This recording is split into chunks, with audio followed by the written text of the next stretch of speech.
Welcome to the Peak Revival podcast. My name is Vesna. I'm your host, and on this podcast, I'm going to talk about how high-performing women can regain peak physical energy and mental well-being. Today, I thought for the first episode, it would be a really good idea to talk about kind of getting to peak performance. What is that? How do we get away from this kind of place of feeling burnt out, exhausted, overstretched, overwhelmed, especially when you have a lot on, and how do we move into peak performance? And peak performance isn't being athletic. And I think that's probably an assumption. Even when I first heard the phrase peak performance, I went to that same place. I really did think it was about being fit and athletic, and athletes are peak performers. But peak performance is about being our best and realizing our potential. So peak performance looks like our ability to handle day-to-day stresses, but not just bounce back from stress, but to really seek out challenges because they help us to stretch and grow and tap into more of our resources. It's about mental focus, mental concentration. It's about being able to work on a piece of work for a long time without getting distracted or disrupted. It's about handling our emotions and regulating our emotions and understanding the emotions of others. And it also looks like having healthy and fulfilling relationships and making deep connections with others. So as you can see, peak mental performance is a lot more about our personal lives, our inner life, and how that reflects on our outer life than anything to do with just being fit. If you are here today and you're feeling, well, I feel pretty overstretched, I feel pretty overwhelmed and exhausted, but it is because I have a lot on, right? And so one of the myths I want to dispel is the reason why we feel the symptoms of burnout or fatigue or chronic stress is rarely to do with just taking on too much work, right? That's a symptom as well. But we're looking at other factors that start to break down or cause imbalances in our body, which aren't corrected. And so life is always going to throw us challenges. We can't avoid that. But unless we have the proper kind of recovery plan in place, we eventually, our body will break down systems and hormones and will create deficiencies in the body. It starts to break down. And if we don't do anything to correct it, then eventually we hit to a place of burnout, right? And so often, I hear women say, well, it's because I'm a business owner. It's because I'm juggling family and business and work. I have too many things on. And definitely having a packed schedule without any downtime is a problem. But we're really looking at, we can shift ourselves into a higher state of performance, really operating from our best when we can improve our internal well-being. Okay, so when we can correct those imbalances that are controlling our energy, our mood, our memory, our concentration, right? We can influence that through diet, lifestyle changes. So why does it matter to even want to get to peak performance, right? And for me, it's a very natural state. I don't look at peak performance as something that we have to strive hard and work hard towards. It is a very natural state when we remove the barriers to peak performance, right? So many years ago, a psychologist, Abraham Maslow, he talked about this innate drive in every person to become everything that we're capable of becoming, right? So there is an innate drive there. So we want to be our best. We want to do our best. We want to make a difference in the world because that brings us meaning and fulfillment. So this desire to reach our highest potential is there for everybody. And Abraham Maslow called it self-actualization, right? That we have to pass through certain milestones to get there, right? And so physical health and well-being was absolutely one of those milestones. Burnout, peak performance lives on a scale, right? So if we're looking at peak performance on a continuum, on the very lower end, we have severe anxiety and depression. Normally people in this place aren't able to keep up with work and day-to-day responsibilities. Fortunately, most people do not live in that place, but we tend to hover, a lot of people tend to hover in the middle zone. So not in the severe anxiety and depression and not in peak performance either, but in this middle zone of overstress, anxiety, and burnout. And so while we're not suffering the severe stuff, we're not reaching our highest potential either. If you're, like I said, it is an innate drive in us to want to be our best. If you're feeling now, oh, wow, I don't feel like that at all, then there is things that you can do. But the first step is to really become aware of where you're kind of sitting at the moment. Do you wake up with energy? Do you feel like you have energy all day long that you can work pretty solid? You can come home after work or after working in your business and you feel like you have a lot more energy to do everything you need to do? Or Do you feel tired when you wake up? Do you feel like at 2, 3 p.m. you hit a wall and you're so tired and you're going for the coffee or the sugar?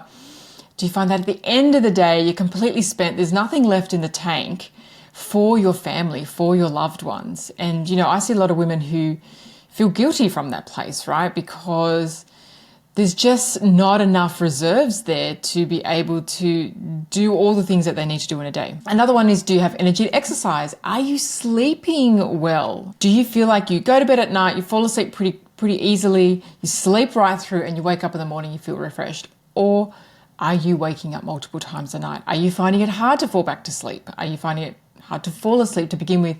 Are you going to bed later than 10 p.m.? How do you handle stress? Do you catastrophize problems? Do you find that something goes wrong in your business or your family or your work, or someone says something to you in a meeting or in an email, and instead of being able to let it go, you carry it around with you for like 24 hours? How are your moods? Do you feel like your motivation's quite low, that your passion in what you're doing is probably not as it was in the beginning of your career or business? So these are all telltale signs of kind of where we're sitting, right? So at peak performance, we're really able to regulate our emotions. We're, able to handle stress. In fact, we're looking for more challenges. We kind of have energy on tap to do everything that we need to do and more. If you're in that middle zone, then the first thing that you want to look at is increasing capacity. So I look at, when I work with people, I want to move them from this place of where they don't feel like they can even take another thing on in terms of not even taking care of their health, right? So for a lot of high-performing women, they do value their health and their well-being, but they've pushed themselves so much and ignored the warning signs that they're getting to a place now where it feels hard to add anything more to the schedule. There's no motivation, there's no desire, there's no energy, and any little thing will kind of set you off. And so I've been in burnout. That's why I talk about burnout. I understand that place, but through making little changes through your day-to-day routines, you can increase your capacity to take more on. So what we want to do in that first step is increase the capacity to not have as much anxiety, or not to get so overwhelmed or overstretched or overstressed. So therefore you have the capacity to do more in terms of taking care of your personal well-being. The way that we do that is really initially is by reducing stress hormones in the body, because again, I will see women that will say, yeah, but my life is really busy. My schedule is very hectic. I've got this going on, that, blah, blah, etc. Right? And I understand, but what is also important to see is that the more vitality you have, the more you can do. Okay, so energy creates energy. So it's not as if we have a finite amount of energy and then when we use it up on the tasks that we do each day, we don't have anything left at the end of the day.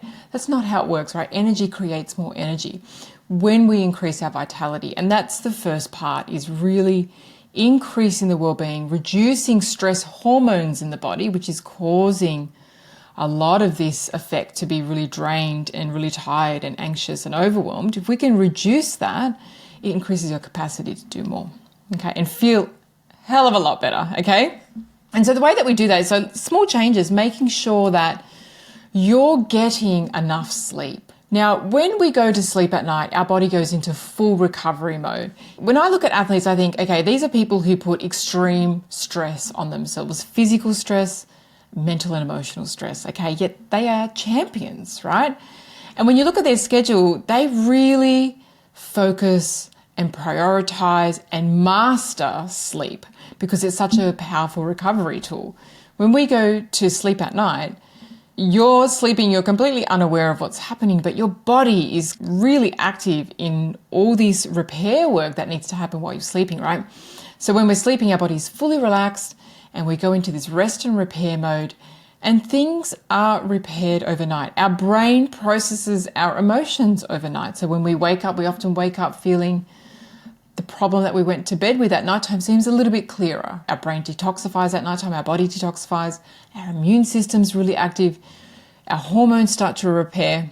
And so I often say that if I could put sleep into a capsule, it would be the most powerful remedy to heal almost anything in the body, okay?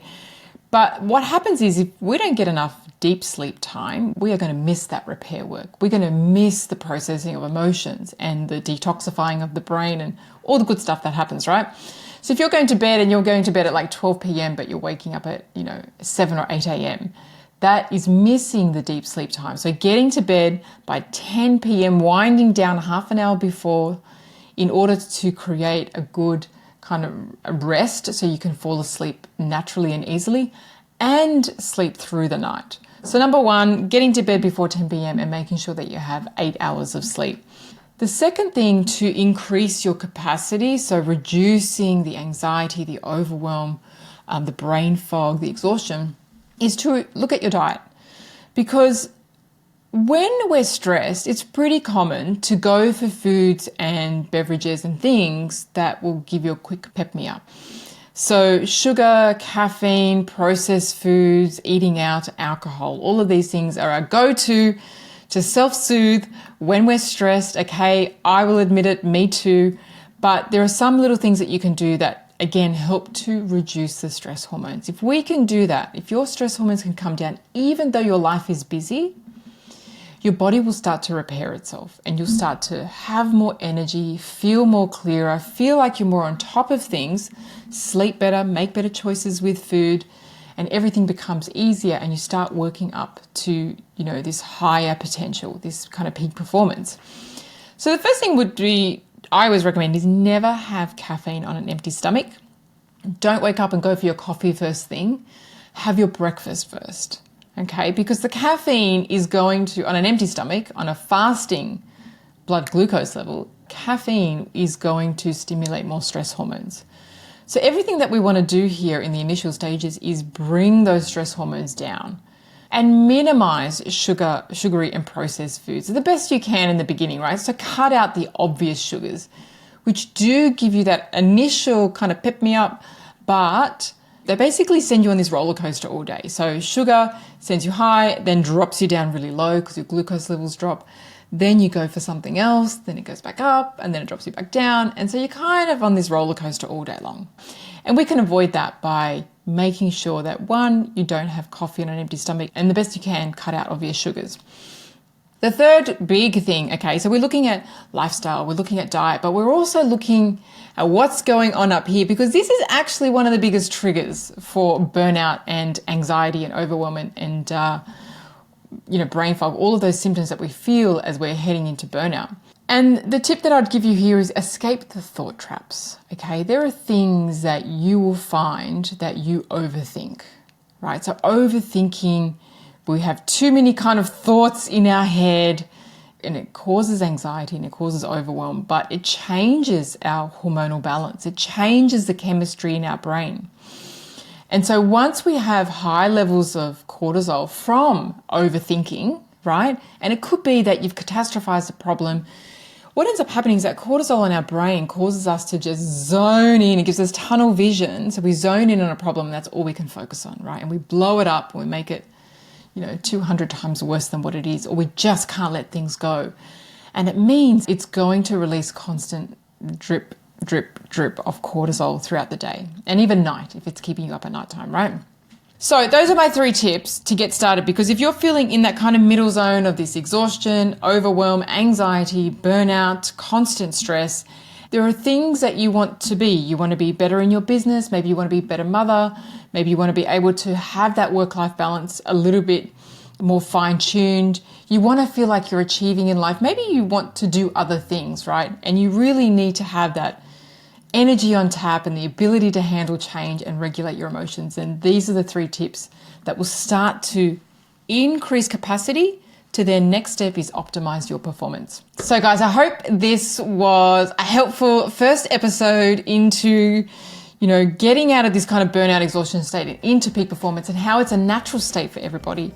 We can all be in this state, right? We just want to remove some of these blocks to peak performance. So let me know which tip you are going to try first.